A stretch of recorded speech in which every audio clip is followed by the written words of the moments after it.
Selanjutnya yaitu istilah-istilah piutang wesel. Piutang wesel itu dibagi menjadi dua. Yang pertama itu ada promise dan accept.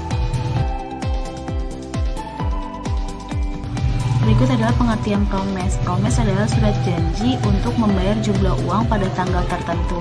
Ditinjau dari sudut pandang wesel, ditinjau dari sudut pemegang wesel dan promise, kedua surat berharga tersebut merupakan piutang dan dicatat dalam rekening piutang wesel. Sedangkan bagi pihak yang berkewajiban untuk membayar, maka wesel dan promise adalah merupakan utang dan dicatat dalam rekening utang wesel.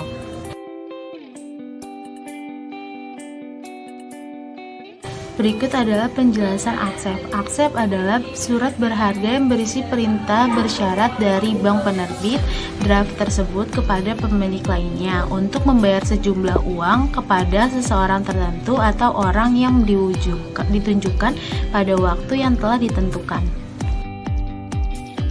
Perbedaan piutang dagang dan piutang wesel.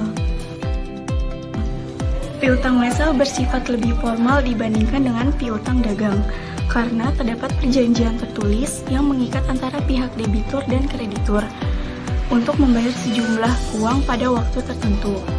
Terkadang, piutang wesel dibuat dengan menggunakan jaminan berupa kekayaan atau aset perusahaan dan menambahkan beban bunga.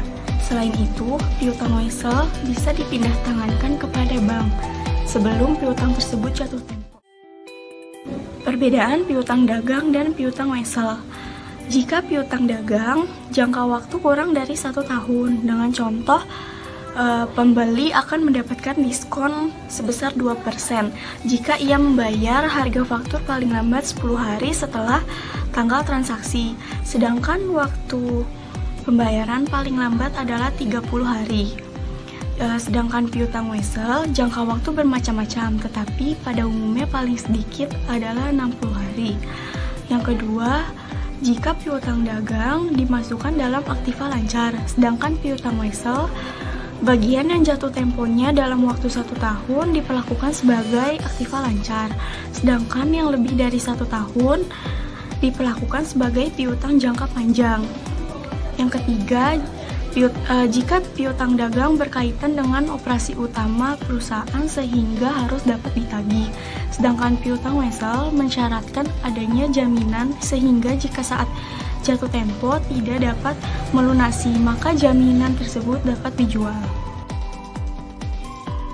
Selanjutnya, saya akan menjelaskan pengertian dari nilai jatuh tempo dan diskonto. Nilai jatuh tempo adalah jumlah yang akan dibayar atau diterima oleh pembuat pemegang wesel pada tanggal jatuh tempo. Nilai jatuh tempo wesel tanpa bunga sama dengan nilai nominalnya. Sedangkan nilai jatuh tempo wesel berbunga adalah nilai nominal plus bunga selama jangka waktu wesel. Diskonto adalah nilai jatuh tempo dikurangi bunga tertentu. Jumlah diskonto adalah persentase tertentu dikalikan nilai jatuh tempo dan dikalikan lagi dengan jangka waktu sejak tanggal pendiskontoan sampai tanggal jatuh tempo. Bagaimana sih kalau hasil wesel yang didiskontokan lebih kecil dari nilai nominalnya? Bank memberi kas atau hasil kepada perusahaan setelah dikurangi dengan diskon atau bunga yang dihitung dari nilai jatuh tempo wesel selama periode diskon. Jadi, pengertian periode diskon di sini yaitu lamanya waktu bagi bank untuk memegang wesel tersebut sebelum jatuh tempo.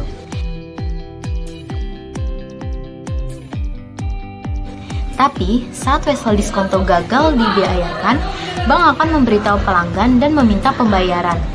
Dalam beberapa kasus, bank bisa mengenakan biaya penalti atau protest fee untuk pemberitahuan kepada pengadai mengenai wesel yang gagal dibayar. Karena itu, seluruh jumlah yang dibayarkan ke bank oleh pelanggan, termasuk bunga dari biaya penalti, harus didebit ke akun piutang pembuat wesel. Di sini saya akan memberikan contoh soal mengenai bagaimana kalau hasil wesel yang didiskontokan lebih kecil daripada nilai nominalnya. Soalnya yaitu, misalnya, wesel tagih sebesar Rp1.800.000 selama 90 hari dengan biaya bunga 12% per tahun dan didiskontokan pada tanggal 3 Mei, tidak dapat dibayar oleh pembuat wesel PT Satu Hati. Maka, bank akan memberikan biaya penalti sebesar Rp12.000. Maka ayat jurnal yang dibuat oleh pemberi kuasa untuk mencatat pembayaran ke bank adalah sebagai berikut, yaitu piutang usaha pada kas sebesar Rp1.866.000.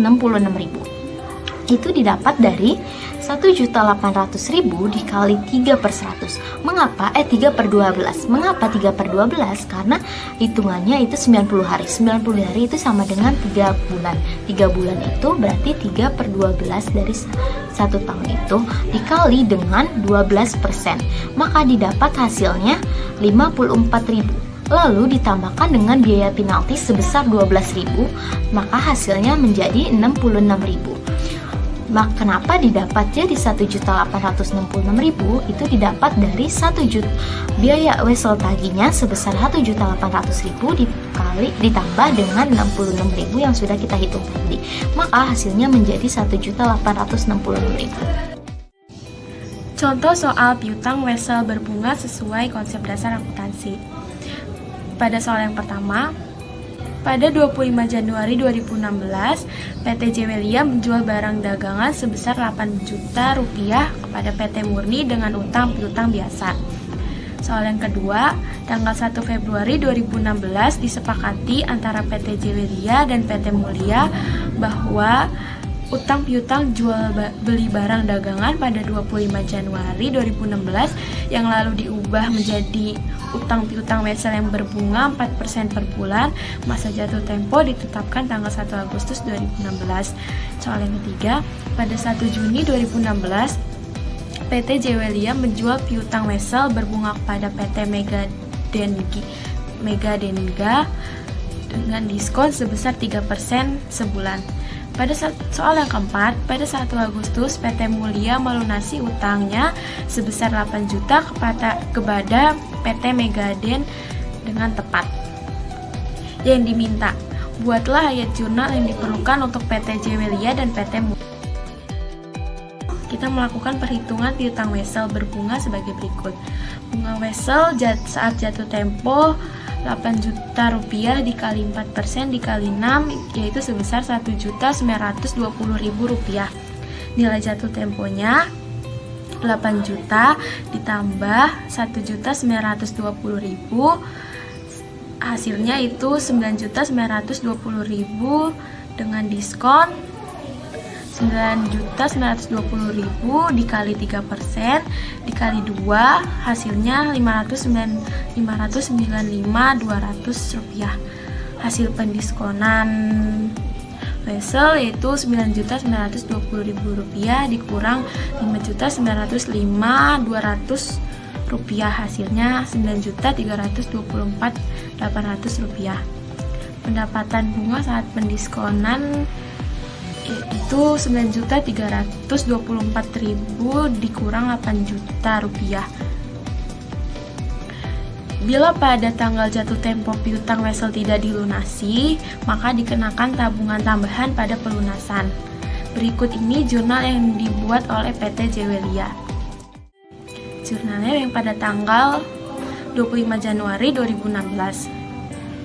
Keterangannya, piutang 8 juta, penjualan 8 juta. Keterangannya penjualan kredit. 1 Februari 2016, piutang wesel, piutang pendapatan, debit 8 juta, kredit 8 juta.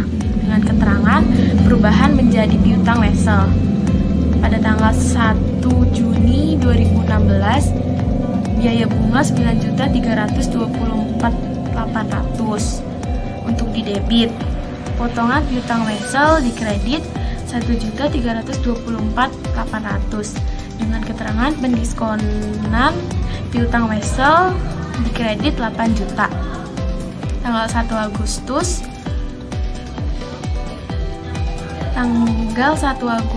2016 piutang wesel di debit 8 juta. Penghapusan rekening piutang wesel dengan keterangan mode penghapusan piutang di kredit 8 juta.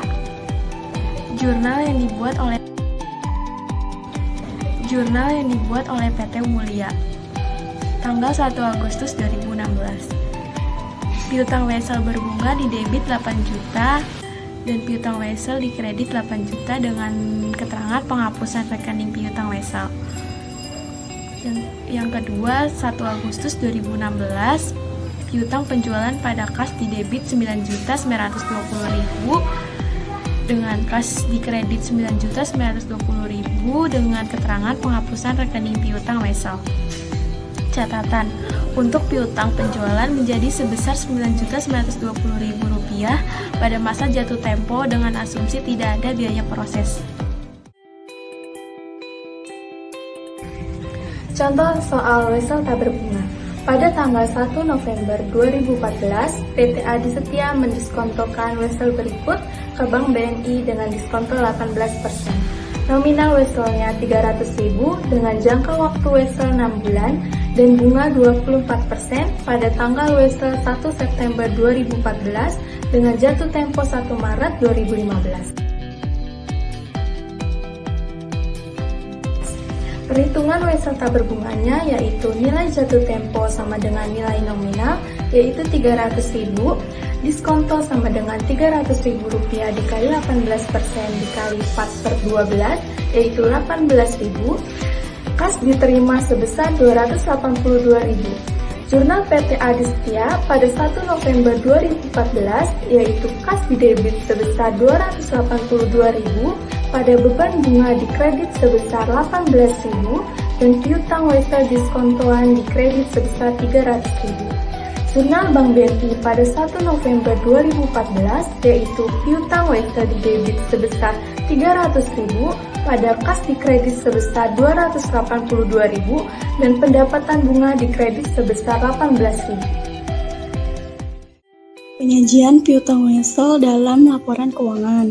Ada contoh yaitu pada akhir Desember 2016 perusahaan memiliki informasi sebagai berikut. Yang pertama ada piutang usahanya sebesar Rp300 juta. Yang kedua ada cadangan penurunan nilai piutang sebesar Rp7.050.000 itu sebelum penyesuaian. Yang ketiga ada cadangan penurunan nilai piutang ditentukan 2%. Penurunannya itu Rp300 juta dikali 2%. Hasilnya Rp6 juta. Lalu setelah disesuaikan harus diturunkan kembali. Hasilnya Rp1.050.000. Nah, itu dari mana? Dari cadangan penurunan nilai piutang yang Rp7.050.000 dikurang hasil dari cadangan penurunan nilai piutang yang ditentukan oleh 2%.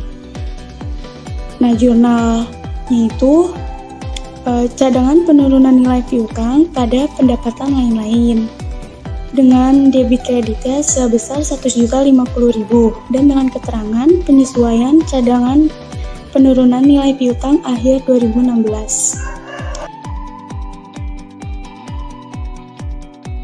Setelah menyelesaikan transaksinya, selanjutnya ada buku besar.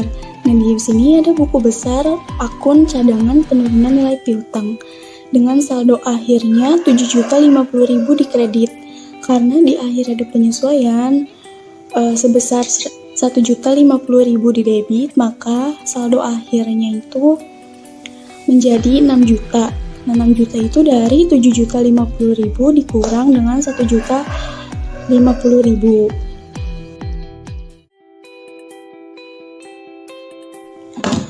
Berikut ini adalah tampilan dari laporan keuangan neraca piutang wesel yang ada di transaksi sebelumnya.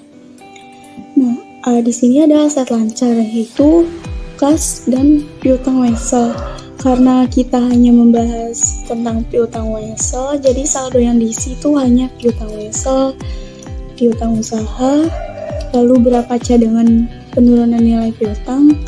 Selanjutnya kita akan mendapatkan hasil nilai realisasi bersihnya.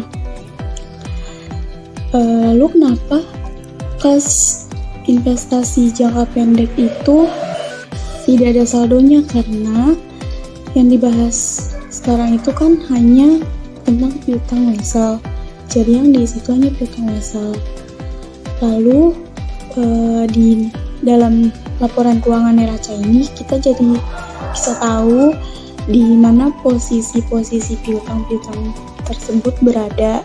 Seperti piutang wesel dengan berada di posisi sebelah kanan dengan sebesar 50 juta. Lalu piutang usaha sebesar 300 juta di sebelah kiri. Lalu cadangan penurunan nilai piutang sebesar 6 juta di sebelah kiri. Jadi ditutup kurung. Lalu kita akan mendapatkan hasil dari nilai realisasi bersihnya yaitu sebesar 294 juta rupiah.